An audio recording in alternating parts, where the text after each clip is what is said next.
Assalamualaikum warahmatullahi wabarakatuh. Perkenalkan, nama saya Tri Imam Prasetyo.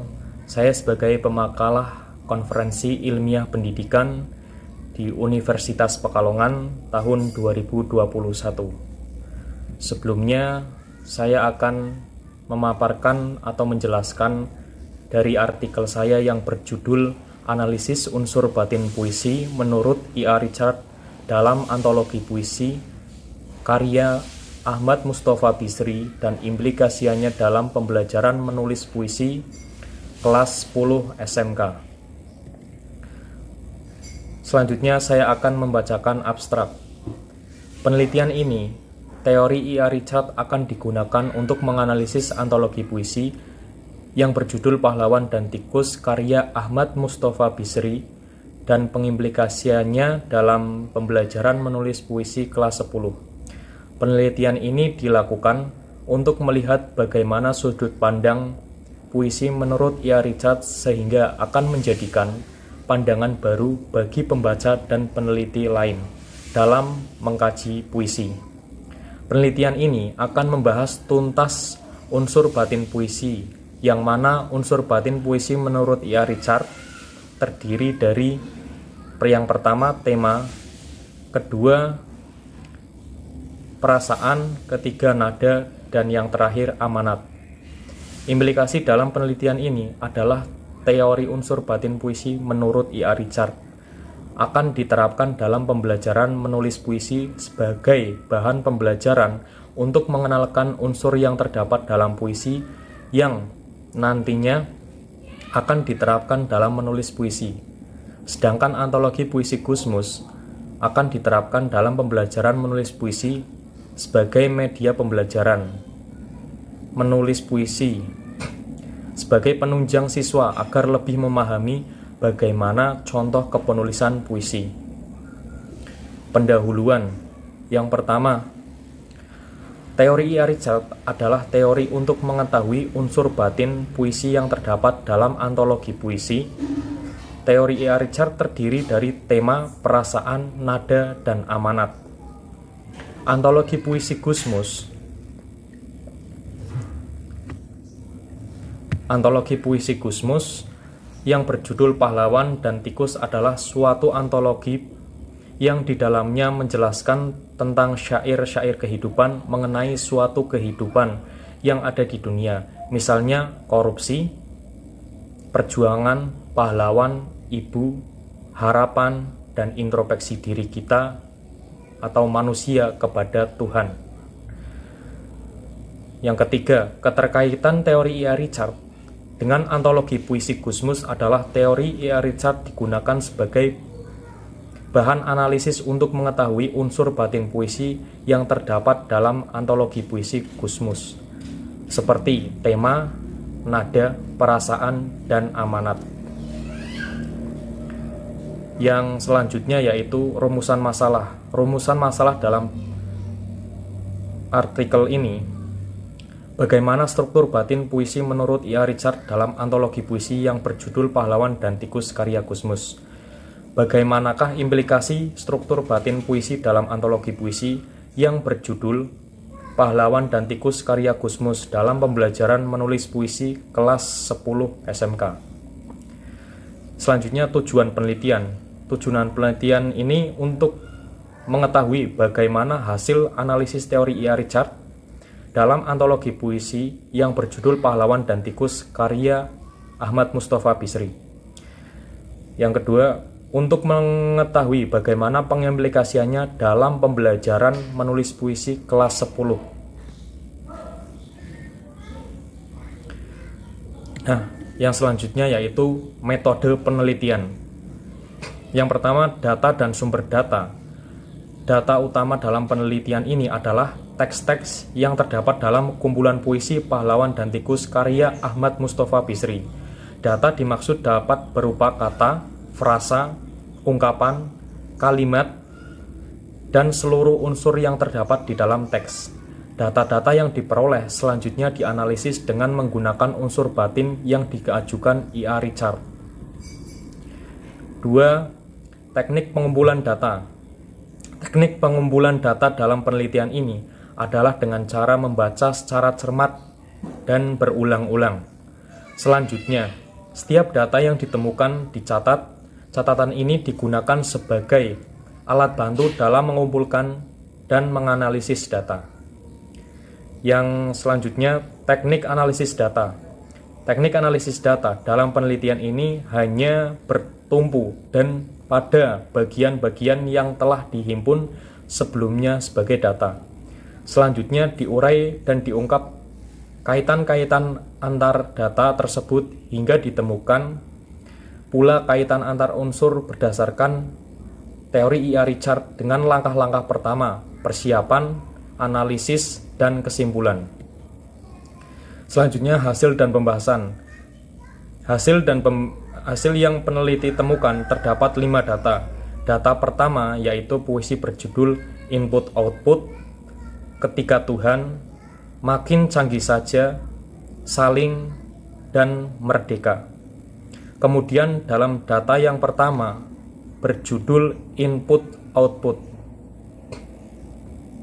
Nah, dalam data yang pertama ini, tema yang ditemukan oleh peneliti yaitu dalam judul Input-Output, tema dalam puisi ini yaitu keserakahan para penguasa.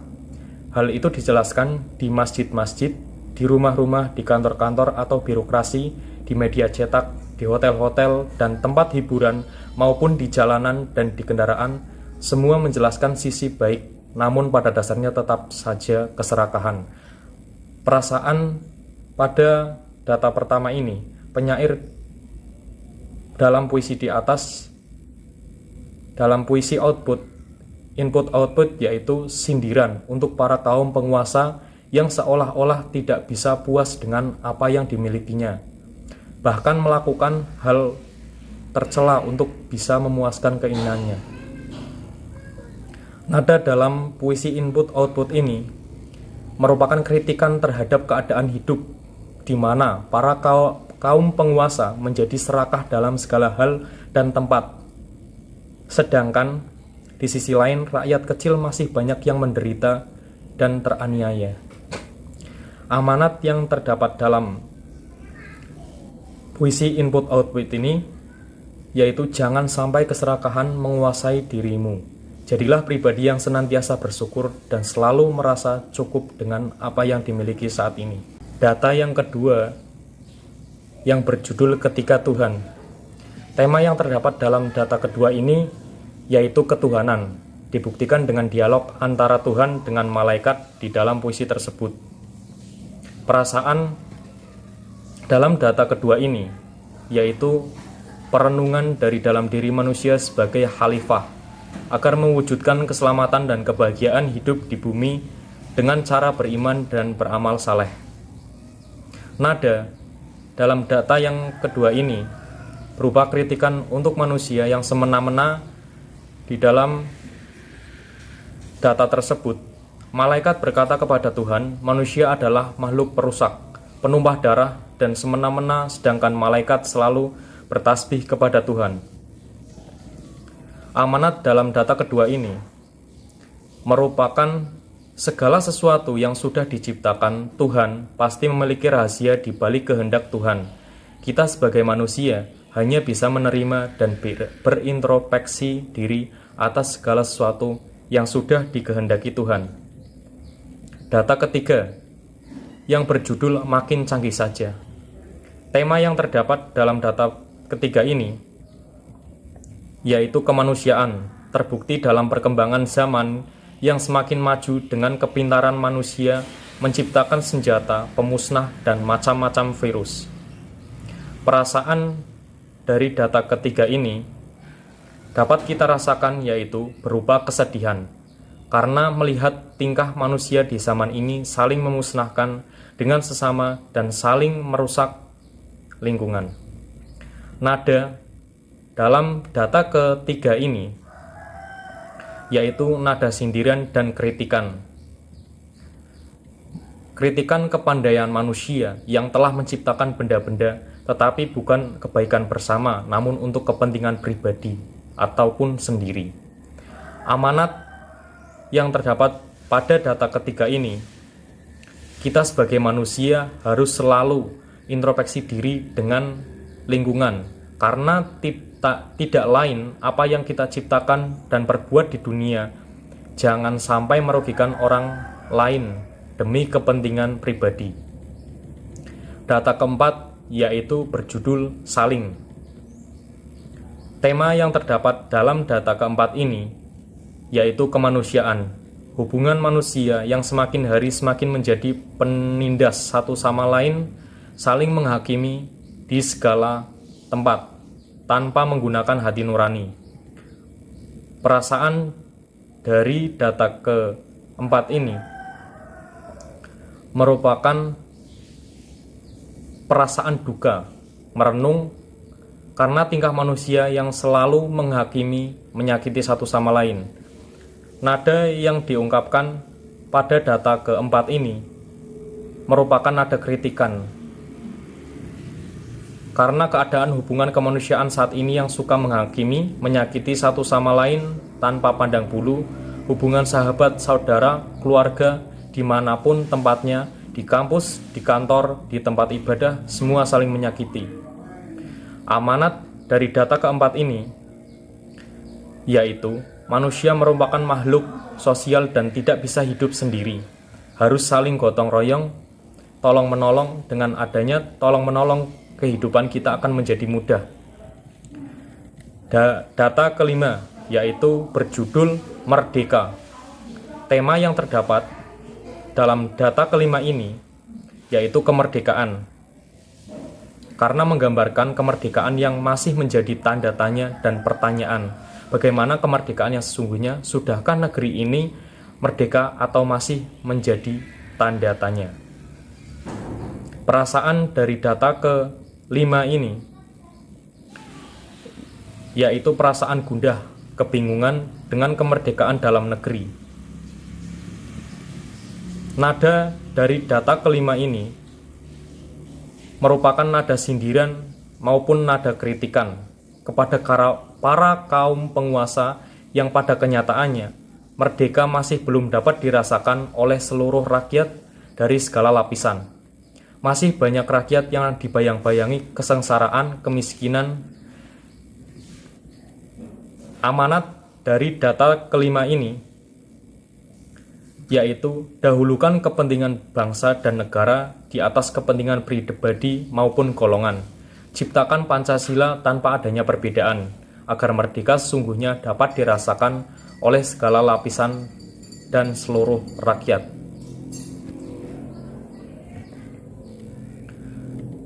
Yang selanjutnya yaitu implikasi dalam pembelajaran. Penelitian ini akan mengkaji unsur puisi dengan aspek-aspek yang lebih sederhana, namun tidak keluar dari aturan Kementerian Pendidikan dalam pembelajaran menulis puisi kelas 10. Penelitian ini akan tetap menggunakan unsur puisi yang benar seperti tema, makna, nada, perasaan, dan amanat.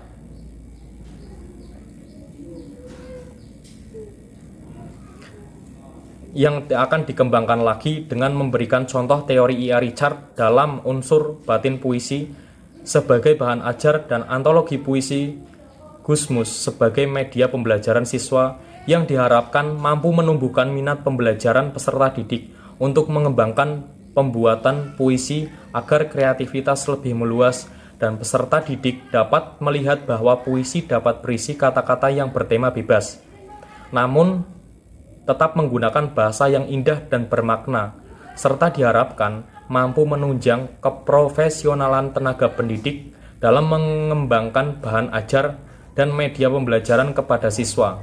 Gambaran implikasi dalam penelitian ini adalah teori unsur batin puisi menurut I.A. Richard akan diterapkan dalam pembelajaran menulis puisi sebagai bahan pembelajaran untuk mengenalkan unsur yang terdapat dalam puisi yang nantinya akan diterapkan dalam pembelajaran menulis puisi. Sedangkan antologi puisi Gusmus akan diterapkan dalam pembelajaran menulis puisi sebagai media pembelajaran sebagai penunjang siswa agar lebih memahami bagaimana contoh kepenulisan puisi. Selanjutnya simpulan hasil penelitian yang dilakukan dalam antologi puisi yang berjudul Pahlawan dan Tikus karya Ahmad Mustafa Bisri terdapat 5 data yang peneliti temukan, diantaranya yang berjudul Input-Output, Ketika Tuhan, Makin Canggih Saja, Saling, dan Merdeka. Antologi puisi Gusmus akan digunakan sebagai media pembelajaran siswa yang diharapkan mampu menumbuhkan minat pembelajaran peserta didik untuk mengembangkan pembuatan puisi agar kreativitas lebih meluas dan peserta didik dapat melihat bahwa puisi dapat berisi kata-kata yang bertema bebas namun tetap menggunakan bahasa yang indah dan bermakna, serta diharapkan mampu menunjang keprofesionalan tenaga pendidik dalam mengembangkan bahan ajar dan media pembelajaran kepada siswa. Referensi. Dalam referensi ini, peneliti menemukan beberapa referensi, yaitu Luxemburg, Jan van DKK 1992 yang berjudul Pengantar Ilmu Sastra, Jakarta, PT Gramedia Pustaka Utama. Selanjutnya Nur Redianto 2009 yang berjudul Pengantar Pengkajian Sastra, Semarang, Fakultas Sastra Universitas Diponegoro. Jiwaluyo Herman tahun 1991 yang berjudul Teori dan Apresiasi Puisi, Jakarta, Erlangga. Aminuddin 2011 yang berjudul Apresiasi Karya Sastra, Bandung, Sinar Baru Algensindo. Darlis tahun 2016 yang berjudul Struktur Batin 5 Puisi Hairil Anwar dalam kumpulan puisi Aku Ini Binatang Jalang, Jurnal Sastra FKIP UHU. Dan yang terakhir masih Grace 2014 berjudul Analisis Unsur-Unsur Struktur Batin Beberapa Puisi dalam Antologi Puisi Jakarta Berlin, Manado, Universitas Samratulangi. Kurang lebih seperti itu pemaparan dari saya. Mohon maaf bila ada salah kata. Wabillahi taufiq wal hidayah. Wassalamualaikum warahmatullahi wabarakatuh.